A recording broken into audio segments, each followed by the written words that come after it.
Magluluto nga pala tayo ngayon ng sweet and sour chicken. Ang gagamitin natin ay breast chicken. Yan, ihanda na natin ang ating mga rekado. Inihiwa ko na siya ngayon, guys. Yan. Titimplahan natin ang breast chicken ng onion powder, bitchin, paminta, asin, garlic powder. Yan. Annatto powder.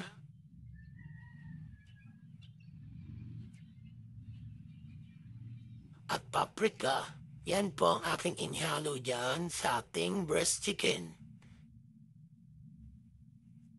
Lalagyan din natin siya ng isang itlog, guys. Tapos, harina. Yan. Ayun, mix natin para mag-combine ang mga rekado niya. Para mag-combine ang... Yan, isawsaw natin siya sa breadcrumbs at ating piprituhin para may crunchy-crunchy. Yan. Tingnan nyo. Okay. Ating niyang hahanguin at luto na siya. Yan. Pagkatapos niyan, ay ating gigisahin naman ang mga sangkap niya. Sibuyas, bawang, carrots at bell pepper.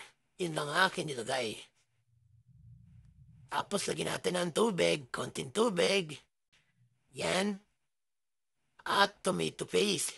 Yan, ang nakulay, ang tomato paste. Yan. Tapos lagyan natin ng suka. Yan. Para may siyang asin. Diba guys? Asin at paminta. Yan. Tapos gawa tayo ng slurry, guys. Ang palapot. Yan. Yan. Luto na siya. Sasalin natin ngayon yan sa yan. O guys, huwag niyo kalimutan mag-like and follow and share, ha? At comment na rin. Yan, tikman natin ang aking niluto.